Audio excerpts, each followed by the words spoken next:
Conference, it's my pleasure to introduce this afternoon Mick, who is the Aboriginal and Torres Strait Islander Social Justice Commissioner, and this afternoon he'll talk to us about violence against women and children.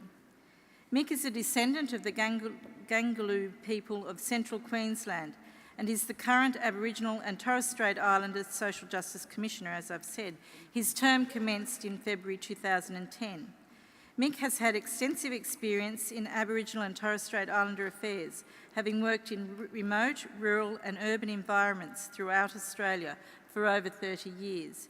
He has a strong record of achievement in implementing program and organisational reform and delivering strategic and sustainable results across the country. As a Commissioner, Mick builds on this experience to advocate for the human rights of Aboriginal and Torres Strait Islander peoples in Australia and then promote respect and understanding of these rights among the broader Australian community. Conference, Mick has also been a great supporter of our Gonski campaign, so can I ask you to welcome him here this afternoon?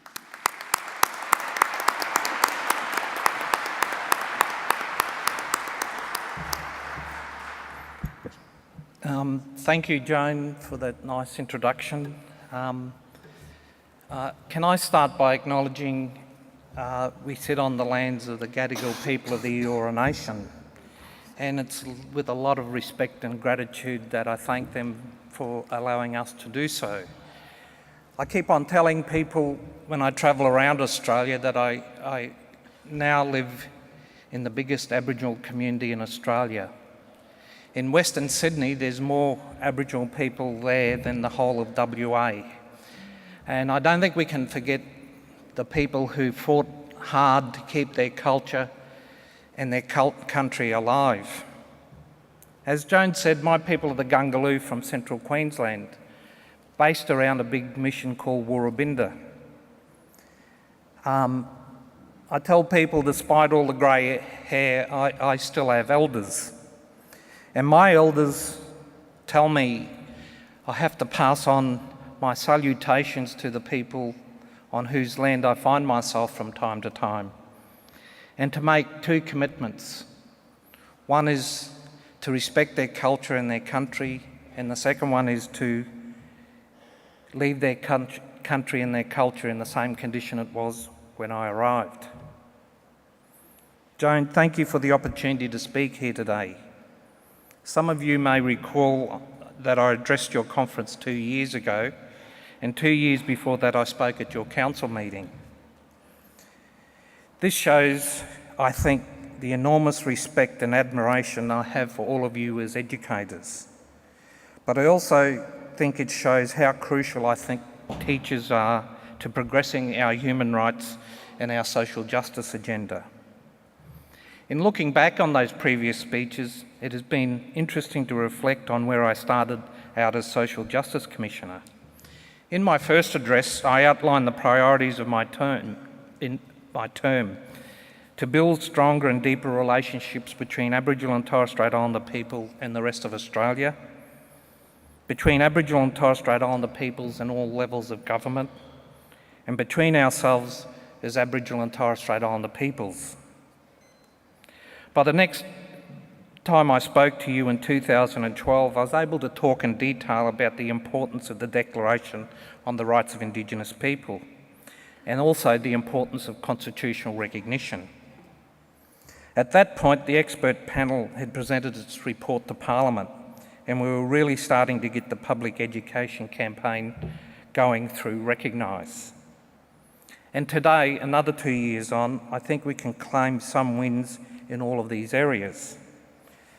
But as the political landscape shifts, there are also significant challenges which potentially undermine our progress towards social justice and enjoyment of our human rights.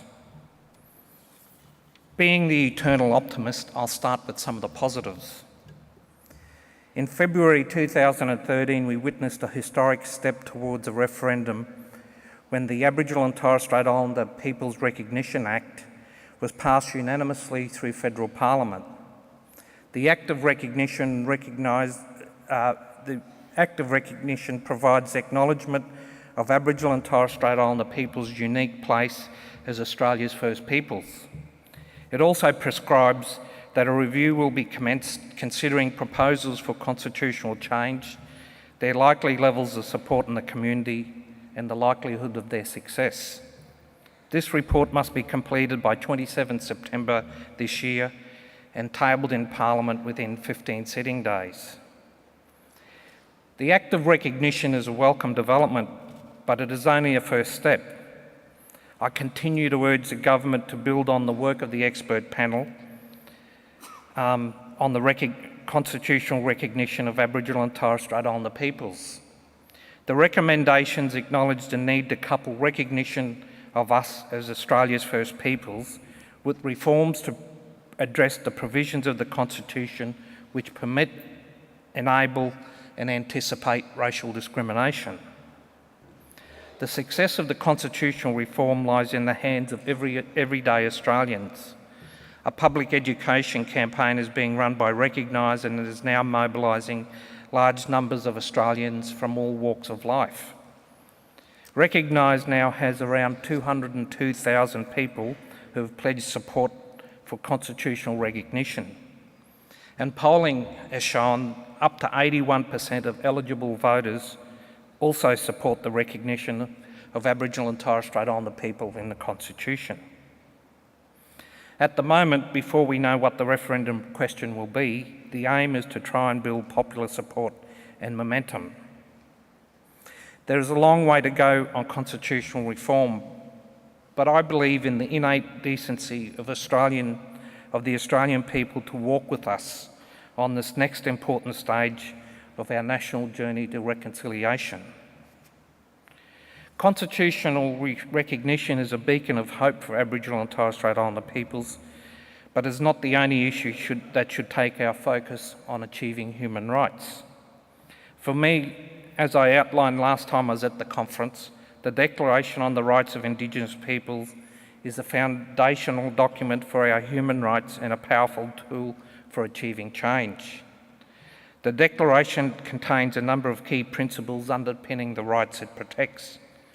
Those principles can be summarised as first, self-determination, second, participation in decision-making underpinned by the concepts of free, prior and informed consent and good faith, third, respect for and protection of culture, fourth, non-discrimination and equality. In my opinion, the Declaration and its key principles and rights can help improve all those relationships I spoke about earlier. And I think the Declaration can also be used as a tool for reconciliation, for building relationships based on respect between Aboriginal and Torres Strait Islander peoples and the broader Australian community.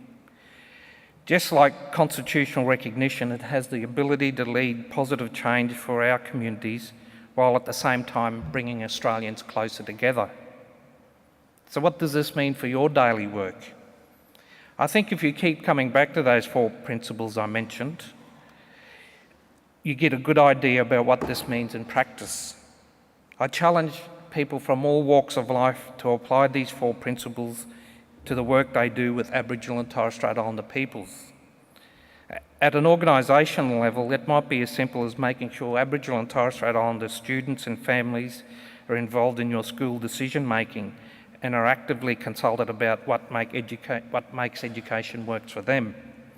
It might be seriously considering some of the cultural barriers that make accessing education challenging for Aboriginal and Torres Strait Islander people, and then developing a plan to address it. It might be thinking of a way you can celebrate the vibrancy and resilience of Aboriginal and Torres Strait Islander culture in your community. These are just ideas. Ultimately, what I am saying is that putting the Declaration into practice is not a program of work, nor is it a tokenistic checklist. It's an approach. It requires an attitudinal shift, self-reflection, and the willingness to actively listen and engage with Aboriginal and Torres Strait Islander peoples. If the Declaration is best practice, unfortunately, I think we are seeing policy that is not meeting these best practice standards. Like many other Aboriginal and Torres Strait Islander people, I have been vocal with my concerns about the measures in the federal budget. Let me focus on education for a moment. I'm concerned about the proposed withdrawal of Commonwealth investment in education, but also in hospitals. You all know better than me about the everyday stresses and strains on the education system.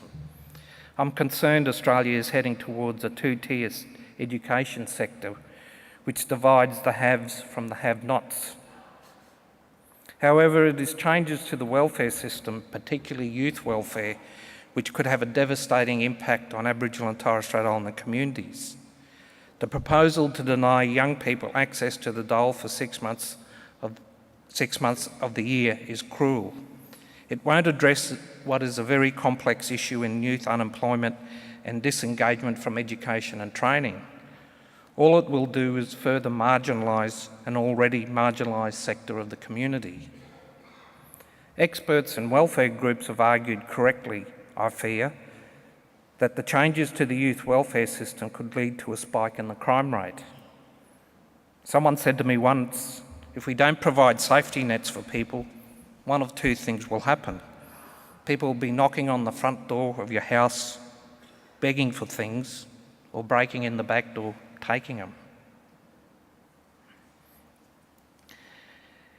Young Aboriginal and Torres Strait Islander people are already 28 times more likely to be in youth detention than other Australians.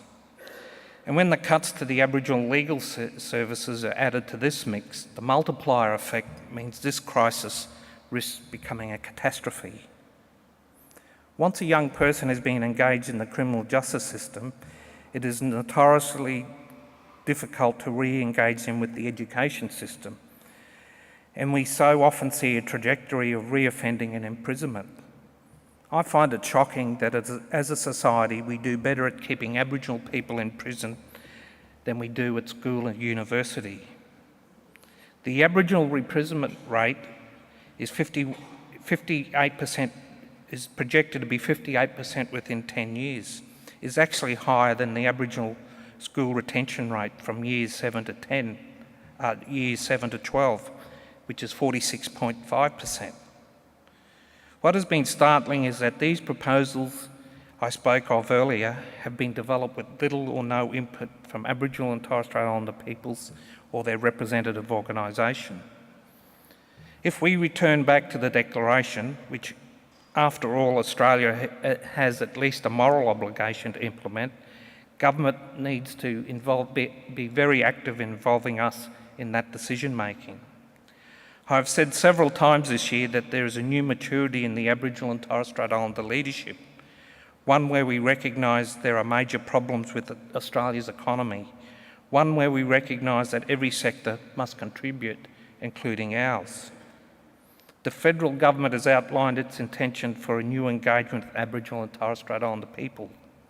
To achieve this goal, I hope to see a much more constructive relationship with Aboriginal and Torres Strait Islander peoples, where we are active participants in decisions that so profoundly affect us.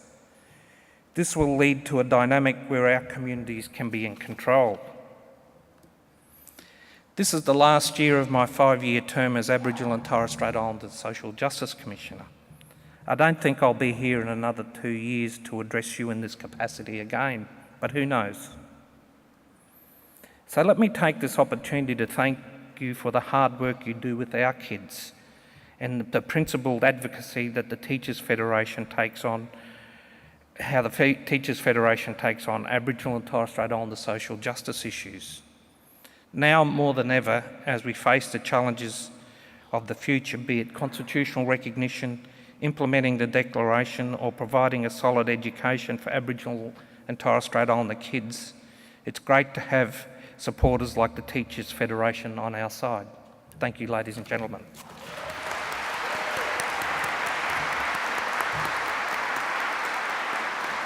Conference. Mick has agreed to a short period of questions if anyone would like to ask a question, but we'd need them to move a period of time. Sorry? That's easy, no, John. I can't see any. It was so clear and crystal clear to everybody, Mick, that I don't think there are any questions. Joan, can I just say, can I just acknowledge the work the union does? My dad was a unionist in central Queensland, worked on the railways, worked in the meatworks. But I just want to acknowledge the recognition you gave Kevin Tory this morning as a life member of the Teachers Federation. So on behalf of all of us guys out there, can I thank the Teachers Federation for the support you give us and also for the recognition of people like Kevin. Thank you.